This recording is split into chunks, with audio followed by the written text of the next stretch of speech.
hold on, I gotta get my pass, you know, so scholarly. You got Jack Scalvo, you got Bill Nye the Science Guy, you got Jackie Chan. We rated their Kahoot game. I wonder if Mr. Bird's like explaining why they got this wrong. Yeah. Owen to the top. Picking blue. Alright, or yellow. The person or object that creates the vibration is blue, guys. Yeah, of course we have a sub today. No, I picked Where's blue. Mr. Ed? I have no clue. Oh well, Sick. it really doesn't matter. This is already funny to me. Hey, say hi. You're our guest for the evening. I keep like shushing the kids who look at us so that they don't. Just document this. All right. Yeah, so we're gonna set up right here. We're gonna sit. I don't know where we're gonna sit. We're probably just gonna stand and we're gonna make a documentary about string cheese. Now, I don't think we're asking the important questions here. Questions that other people are too afraid to ask. And on this look of the string cheese documentary, we're going to be going over some very serious subjects, all right? They won't show you this on any other show, all right? This is underground, real cheese trading going on, all right? Now, I'll take you step by step on what it takes for somebody to go from a normal lunch goer to a cheese trading billionaire. Is this the new cryptocurrency? Yes. Cheese? It is the new cryptocurrency. That is what string cheese is. Feel free to walk by. Wait, don't go. Dad! Dad! Dad, please! Please, Dad? I'm on the first floor. Dad? Dad? Dad? Dad? Dad? Dad? What's fine? There's nothing valuable, right? My wallet.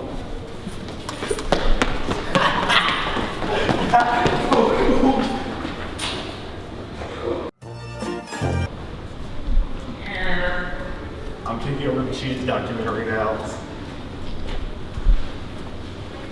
Alright, we're back. Evan, it's my documentary now. It's not your documentary. Just because you look like string cheese doesn't mean it's about you. It is about me. Let's do this.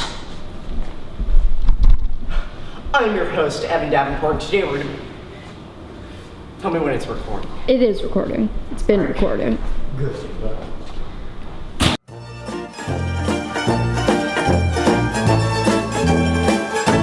Alright, welcome back to the Welcome back to the documentary. I'm your host, Evan Davenport, and we're gonna be starting off at step one. Step one: how do you get into cheese trading? Now, I think it's pretty simple, but I've had a few people ask me, Evan, how are you getting these Lamborghinis? How are you pulling up in everybody's yard with a brand new Lambo? Now, I'll tell you right now, it is the string cheese.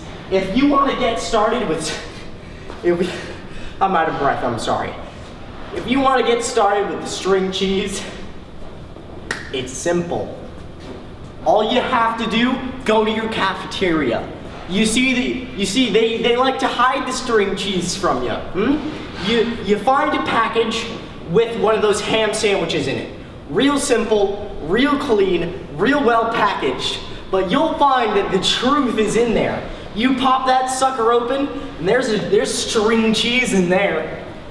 Easy string cheese. You just made like $2,000 profit. You get that string cheese, you can sell it to somebody else. Real simple, real easy, real effective, real cheesy.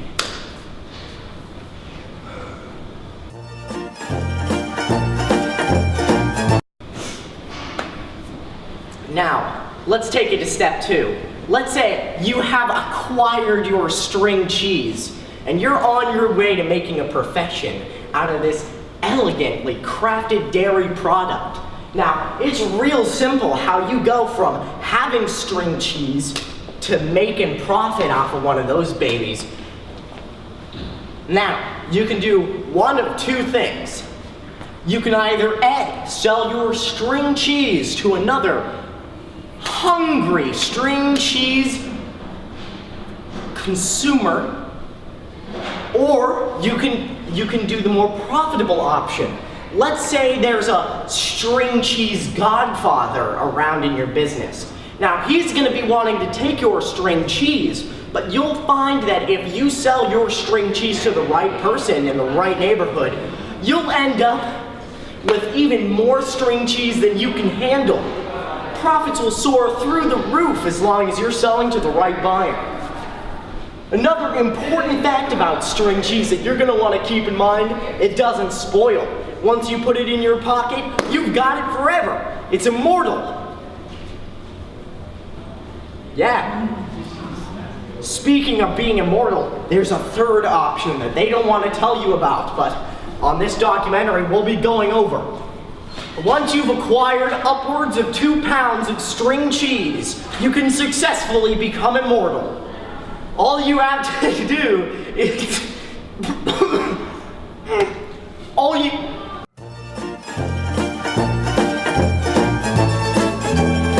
whether it be pulled or in the block form, and you will have successfully gained immortality. It's a secret that they don't want you to know, but you should. Evan, the FBI are here. The what? The Illuminati. They're tired of your bullshit. That's a fucking joke, because you already know I'm the Illuminati. Evan, they're coming for your string cheese. And then Betty White's here. That's not how Betty this White works. is great. She already has immortality. I know. That's not how this works. But she doesn't want to share it. He's so bad at running. And Yeah. his body.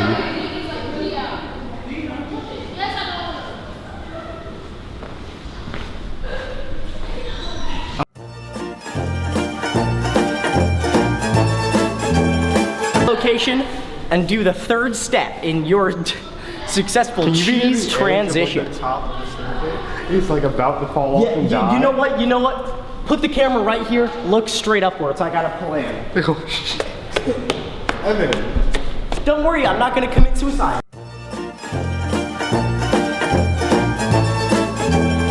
Alright. I'm going up there to tell you step 3.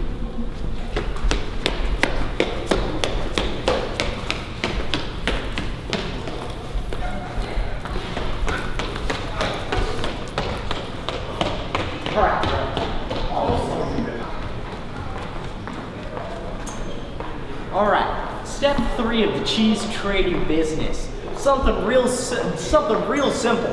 How do you tell from your normal block of Parmesan to your grade A mozzarella? Now, most people wouldn't be able to tell you, but I think it's pretty simple. All you need is a potato peeler, a magnifying glass, and about a good 3 to 5 years of experience with cheeseology.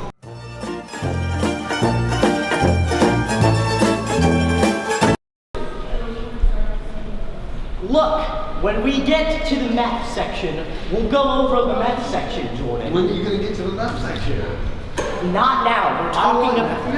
We're talking about cheese now, Jordan. We need meth to make cheese, right? No, you do not need meth to make cheese. I thought we were using cheese as a cryptocurrency to get meth. That's not how this works, Jordan. That is how it works. Cheese is a cryptocurrency. Meth is what you're trying to get with the cheese. Yeah, and we use the meth to make more cheese. Exactly. You know what? You're right. Let's get going to step 3. Now, a simple process of step 3 that most people would love for you to ignore is the difference between grated and block cheese. Now, grated cheese allows you to get nice air pockets in your cheese sum, and not all of it's going to be cheese. You're going to want to make sure to weigh your cheese and make sure it hasn't been overly aerated. Because if there's too much air in your cheese, you got bubbly cheese. And nobody likes bubbly cheese unless it's on nachos. Step 4 of this process is something really simple. Something that I brought my guest, Jordan Dipshit, to come and explain to us. Come on down, Jordan. What was my name again? What's my name? Jordan?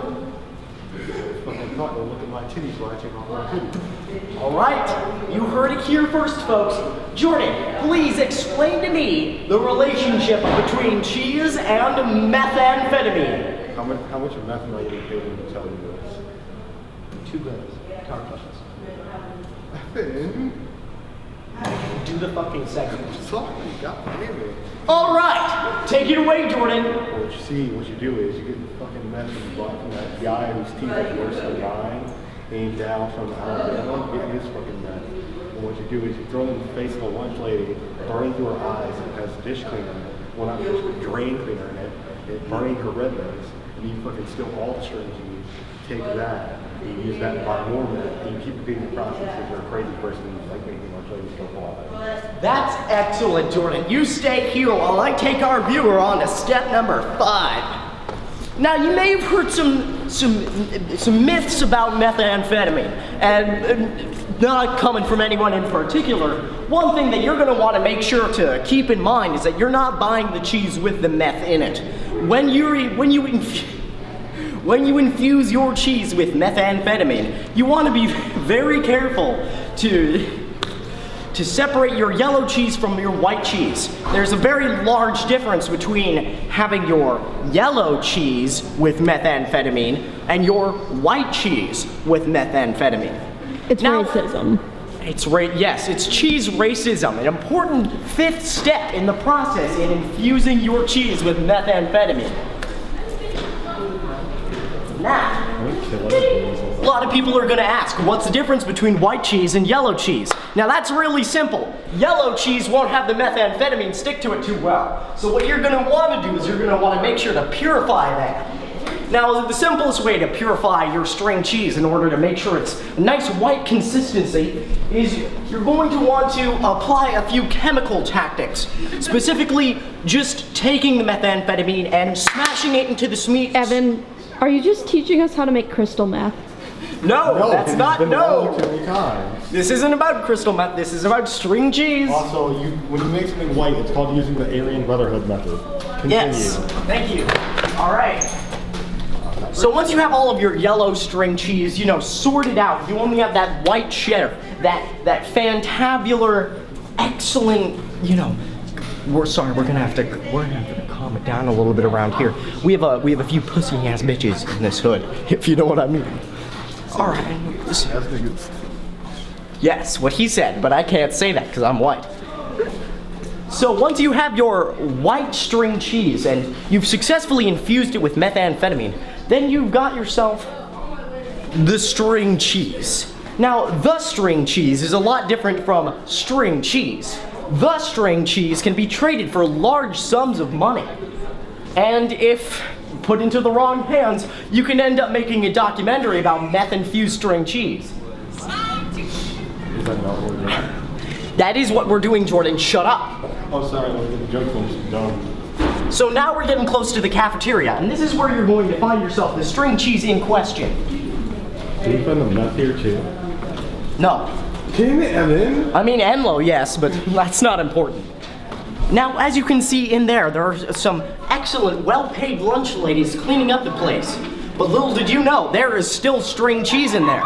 Now, string cheese is a vital ingredient. I think we can all agree that string cheese is important to our economy, as well as our morality as a country in general. America would not be the same without string cheese. Now, let me bring up some useful facts about string cheese that I did not research before the video. And it's going to appear here, post-process. Now, those important facts about string cheese, I'm sure are very important, even though I currently do not know what they are. Other than all these interesting facts about string cheese, we have one more topic that we need to go over, and that is string cheese in the health system. How healthy is string cheese, and should you be consuming large amounts of it? No! Yes! There's meth in it! Wrong! I put meth in it! You should be consuming large amounts of it. It's healthy. There's meth! There's so much meth! There's no meth in it.